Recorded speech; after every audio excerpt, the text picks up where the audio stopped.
am Mary Ann Pendon, 37 years old, 12 years in service at DepEd, and 9 years as the feeding coordinator at Nugan Elementary School.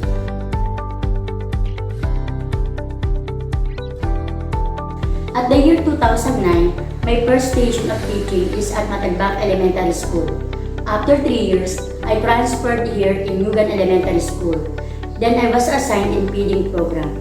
I was worried that time because I don't know how to manage the feeding program.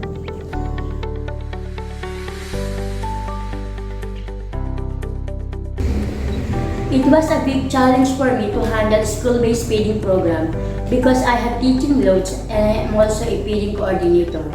I was really worried that time, but I accepted the challenge. I continue to handle because I feel glad when I see the children improve their nutritional status as they benefited the program.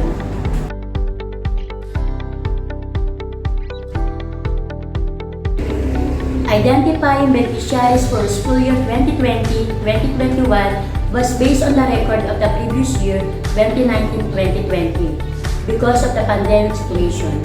But our school has a project game which is good ways to achieve and improve the nutritional status of the pupils. This project can help us to update the nutritional status of the pupils with the assistance of barangay health workers. The barangay health workers and I went house to house to get the height and weight of the pupils. Another procedure we used was parents and children nearby the barangay center went there to get the height and weight of the pupils, and the result was submitted to the respective advisor via messenger and through phone calls. I am handling the funds for the feeding program based on the number of severely wasted and wasted pupils of the school year 2019-2020. School-based feeding program computed at 20 pesos, allotted per beneficiary in every feeding day. During this pandemic, we have 218 pupils within 60 days period. The 18 pesos is for the food items and the 2 pesos is for the operational expenses.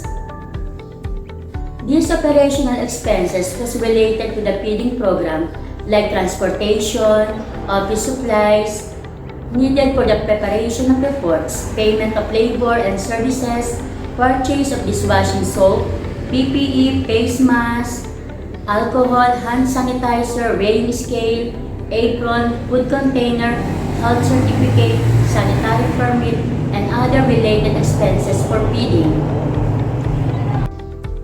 During this time of pandemic, feeding coordinator and BAC members undergo to the PhilJobs training and follow the instruction. In the nutritious food products, the procurement process was a small value procurement, and for the milk, it was the division procurement. In our orientation, first, I attended the division orientation of a school-based feeding program together with the BAC members. After that, we planned for a school meeting, followed by an orientation of a school-based feeding program for parents and feeding beneficiaries via Google Meet platform. Nugan Elementary School follows the health and safety protocols in distributing nutritious food products. First, we inform the parents about the schedule on getting nutritious food products via group chat messenger. Bread and fruits were picked up by the parents from school, and the remaining food packs were delivered by teacher advisor or PD coordinator with the assistance of barangay health workers. Nurse Dilon and Nurse Janela monitored our school in implementing a school-based feeding program, starting from health and safety protocol on drop-off points, food safety, receiving or dispatching area, proper hygiene for food safety, and the safety for the distribution of nutritious food products. In gathering reports in our school, we save all the data gathered in the Google Drive in every report, especially in feeding reports, wherein I can easily access the files sent by the teachers. The principal and BAC members were responsible for the liquidation of funds. I made sure that I submit the feeding reports on time.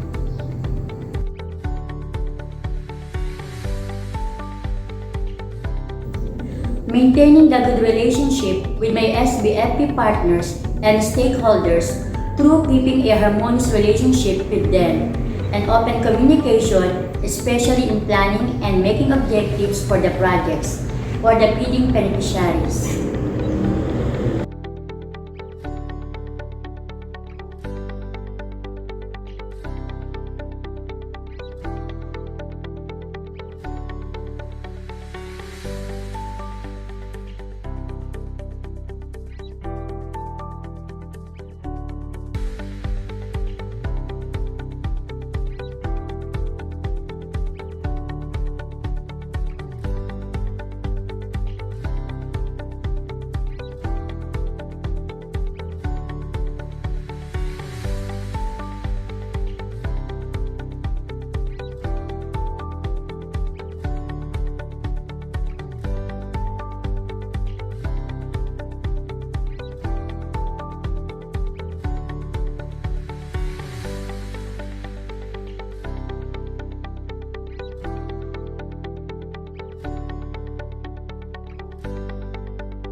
As a feeding coordinator, some of the contributions I imparted in this program was my effort, my love for the children, and my dedication in this field.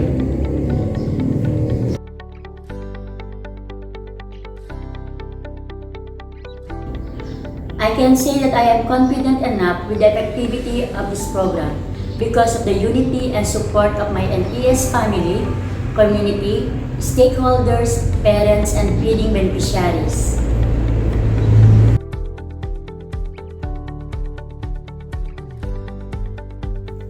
The best practices that I can share to my fellow SBFP focal persons are the following: having orientation with the parents and feeding beneficiaries, following the health and safety protocol in getting the nutritious food products, health practices or nutrition values like praying, hand washing, and toothbrushing activities of the pupils, having own project for the feeding program like we did.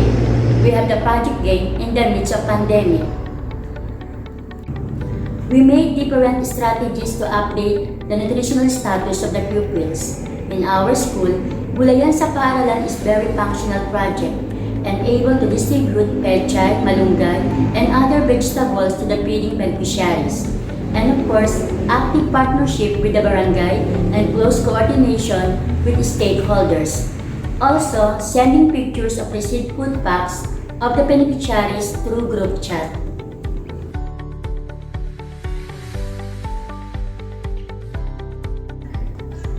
The ideas that I can contribute to have a successful monitoring and evaluation for the school-based feeding program are following the health and safety protocols, having different innovations, projects, and good practices, involvement and support of parents and barangay, and good relationship with the stakeholders.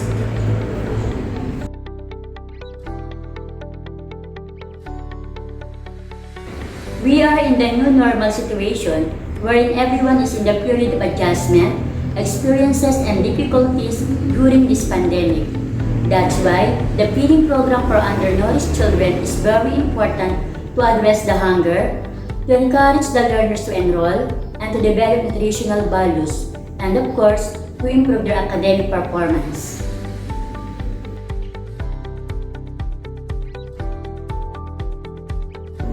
For me, if I were given a chance to handle OKD program, I'd rather choose the SBFP because I have already acquired learnings and experiences in managing school-based feeding program. Thank you very much, DepEd, for having school-based feeding program to improve the nutritional status and nutrition values and behavior of the feeding beneficiaries.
magandang programa po ng DepEd ang pagkakaroon ng feeding program para sa ating mga batang mag-aaral ng paaralang elementarya ng Nugan para matugunan ang kanilang pangangailangan sa kanilang nutrisyon at pangkalusugan.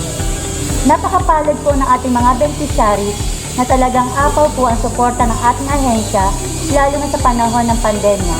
At nawa po ay lalo magpatuloy ang katagumpayan ng gawain ito. Maraming salamat po sa bumubuo ng NES family para may sakatuparan ang feeding program ng DepEd. Maraming salamat po.